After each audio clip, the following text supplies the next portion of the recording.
नमस्कार दोस्तों, स्वागत है आप सभी का मेरी कहानियों में।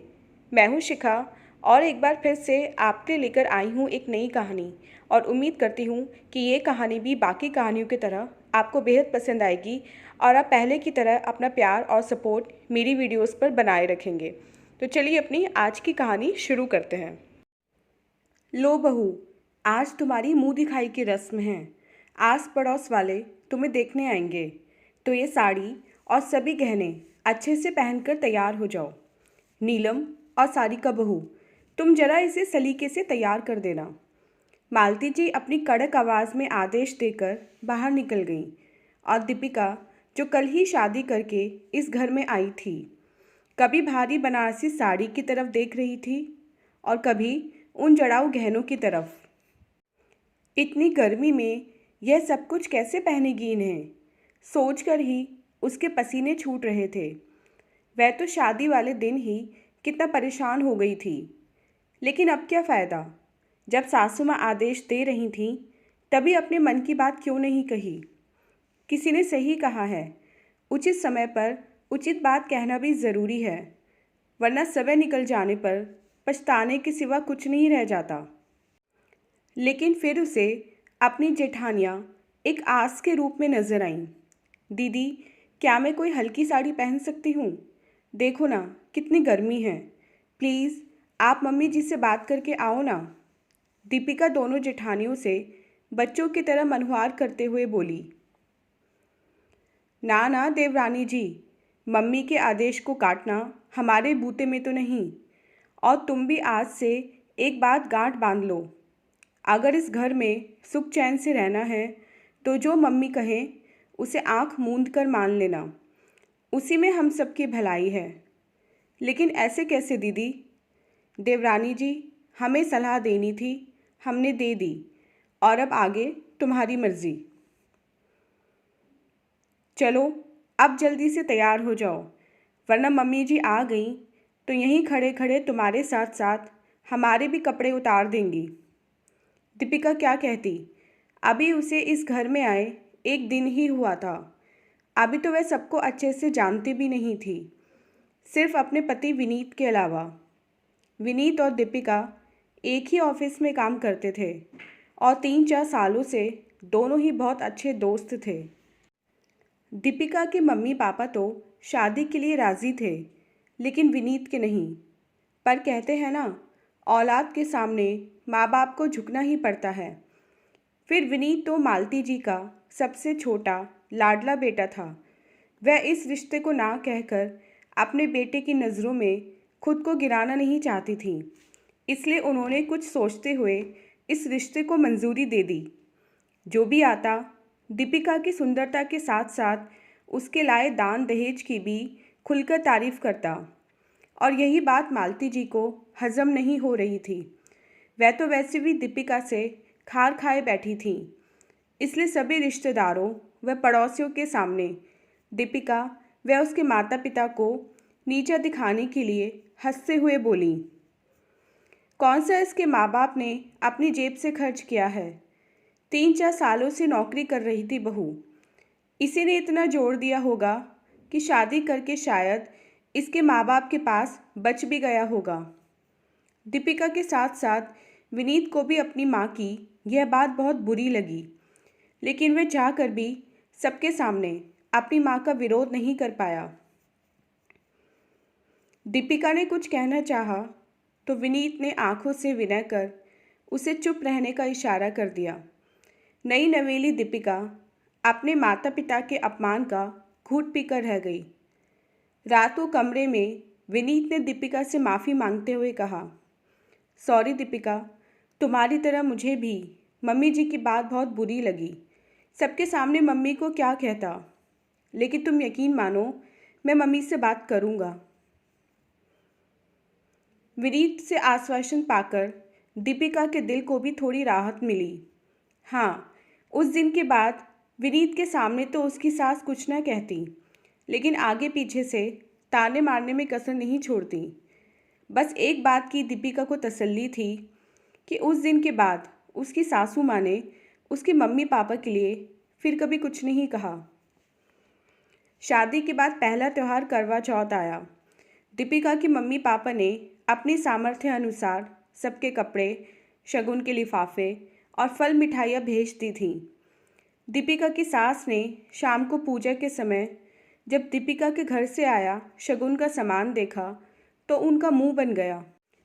वह थोड़ा तल्ख आवाज़ में दीपिका से बोली, बहू, अगर तुम्हारे मम्मी पापा को हमारे यहाँ के रिवाज नहीं पता थे तो कम से कम फ़ोन करके पूछ तो लेते।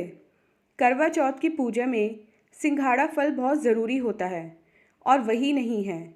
दूसरा, तुम्हारा पहला करवा चौथ है तो कम से कम 7 या 11 खांड के करवे होने चाहिए थे। कपड़े भी देखो, पहले करवे का सामान आस पड़ोस में दिखाया जाता है। अब इन्हें दिखाकर क्या आस पड़ोस में मैं अपनी नाक कटवाऊँ? मैंने तो विनीत से पहले ही कहा था, दूसरी जात बिरादरी में शादी करेगा तो यही सब होगा। अपनी सास की बात सुनकर दीपिका चुपचाप उठी और अपनी कार की चाबी लेकर बाहर निकल गई। अब पूजा के समय कहाँ जा रही हो तुम? लेकिन दीपिका ने कुछ भी जवाब नहीं दिया। उसका ऐसा व्यवहार देखकर दीपिका की सास का खून खौल गया। विनीत, जो अपने कमरे में बैठा था, अपनी माँ की तेज़ आवाज़ सुनकर बाहर आया। क्या हुआ मम्मी, आप इतना गुस्सा क्यों हो? और दीपिका कहाँ गई? मुझसे क्या पूछ रहा है? उसी से पूछना। विनीत ने अपनी भाभीयों की तरफ देखा, लेकिन अपनी सास के सामने कुछ बोलने की हिम्मत नहीं हुई थी उनकी। विनीत ने दीपिका को फ़ोन मिलाया, लेकिन दीपिका ने फ़ोन नहीं उठाया। विनीत परेशान सा हो गया। कहाँ गई होगी दीपिका? क्या कहा होगा मम्मी ने उसे? अभी वे सोच विचार में मगन ही था कि तभी दीपिका अपने हाथ में कुछ सामान लेकर अंदर दाखिल हुई और उस सामान को अपनी सास के सामने रखते हुए बोली, लीजिए मम्मी, आपके सिंघाड़े और खांड के करवे। 3 किलो सिंघाड़े हैं और 11 करवे हैं। हाँ, मैं कपड़े नहीं लाई क्योंकि मुझे पता है मेरे मम्मी पापा कभी हल्के कपड़े दे ही नहीं सकते। अच्छा, अब अपनी मम्मी पापा की कमियों को तुम पूरा करोगी। वैसे तो मैं बता दूं, अब तुम इस घर की बहू हो, तो ये पहले बायने का फ़र्ज़ तुम्हारे मम्मी पापा का बनता था। अब चाहे तुम कितना भी ढका दबी करो। दीपिका की सास मुंह बनाते हुए बोली, मम्मी जी, मेरे मम्मी पापा ने अपना हर फ़र्ज़ अच्छे से निभाया है। जितना उनका सामर्थ्य था उतना उन्होंने दिया, लेकिन आपकी इच्छाएं उनसे कुछ ज़्यादा ही हैं, तो आपकी हर इच्छा को पूरा करने की जिम्मेदारी मेरे मम्मी पापा की नहीं। जब तक मैं उस घर में रही, मेरे सारे शौक़ और ज़रूरतें मेरी मम्मी पापा ने पूरी की, और जैसे कि आपने कहा, अब मैं इस घर की बहू हूँ, तो अब मेरी ज़रूरतें पूरी करने की जिम्मेदारी आपकी है। वैसे भी मेरी सैलरी इस घर में आती है, तो खर्चे तो मेरे यहीं से पूरे होने चाहिए। वैसे मम्मी जी, आप भूल रही हो, आपने मेरी शादी के अगले दिन ही सब रिश्तेदारों के सामने कहा था कि मैंने 3-4 सालों में जो कमाया उसमें मेरे मम्मी पापा ने मेरी शादी की। तो इस नज़र से देखा जाए तो मेरी शादी को 6 महीने होने को आए, तो इतना तो मैंने यहाँ कमाकर दे ही दिया है, जिससे मेरे आने वाले त्यौहार और उस पर होने वाले खर्चे आप पूरा करो। क्योंकि अब मैं कमाकर अपने मायके में नहीं, ससुराल में दे रही हूँ। दीपिका की बात सुनकर उसकी सास गुस्से से विनीत की तरफ देखते हुए बोली, देख रहा है तू कैसे कैंची की तरह इसकी ज़ुबान चल रही है। बड़ा इसके नाम के कसीदे पढ़ता था कि बहुत ही अच्छी, सभ्य, संस्कारी लड़की है। ये है इसके संस्कार। बड़ों से बात करने का सलीका नहीं है इसको। कुछ कमी होगी तो कही ही जाएगी ना। मम्मी, छोटे बड़ों का ही अनुकरण करते हैं। मम्मी माफ़ करना। वैसे दीपिका जब से इस घर में आई है, आपने इससे कभी प्यार से बात नहीं की, कभी अपनापन नहीं दिया, हमेशा इसमें कमियां निकालती आईं। यहाँ तक कि आपने इतने लोगों के बीच इसके मम्मी पापा के बारे में कितनी गिरी हुई बातें कहीं, और आज फिर से।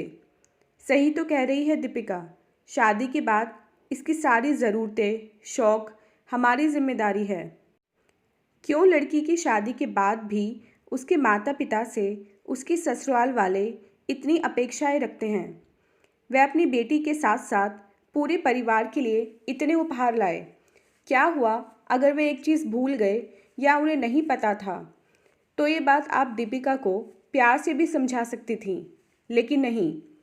मम्मी, परिवार की नींव प्यार, सहयोग व अपनेपन पर रखी होती है। अगर यही नहीं तो फिर ऐसे परिवार को बिखरने से कोई नहीं बचा सकता। आगे आप खुद समझदार हो। अब ये आपको तय करना है कि आपको अपना अहम प्यारा है या परिवार की एकजुटता। कहकर विनीत अंदर चला गया।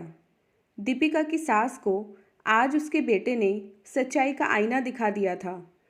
उनसे कुछ कहते नहीं बन रहा था। वह चुपचाप वहीं पास पड़े सोफे पर बैठ गई। अपनी सास को ऐसे उदास देख दीपिका उनके पास ही बैठ गई और उनकी तरफ प्यार से देखते हुए बोली, मम्मी जी, मेरा इरादा आपका दिल दुखाने का नहीं था। बस मैं तो यह चाहती थी कि अगर आपको कोई बात बुरी लगी तो आप मुझसे कहें, मेरे मम्मी पापा को नहीं। मेरी जगह आप खुद को रख कर देखिए। अगर कोई आपके माता पिता के बारे में ऐसा कहे तो आपके दिल पर क्या बीतेगी। फिर भी मेरी बातों से आपके दिल को ठेस पहुंची हो तो मुझे माफ़ करना। दीपिका हाथ जोड़ते हुए बोली। दीपिका की सास कुछ नहीं बोली। उनकी आंखें भर आई थीं। उन्होंने दीपिका के जुड़े हुए हाथों को पकड़कर उसे गले लगा लिया। पीछे खड़ी अपनी दोनों बहुओं को भी उन्होंने अपनी भरी आंखों से अपने पास बुलाया और तीनों के सिर पर प्यार से हाथ रख दिया। आज दीपिका की सास ने अपने अहम व परिवार में से परिवार को चुन अपने परिवार की एकजुटता को बिखरने से बचा लिया। तो दोस्तों, ये थी हमारी आज की कहानी। उम्मीद करती हूँ ये कहानी आपको पसंद आई होगी। मिलते हैं अपनी नेक्स्ट वीडियो में इससे नेक्स्ट कहानी के साथ। तब तक के लिए आज्ञा दीजिए। धन्यवाद।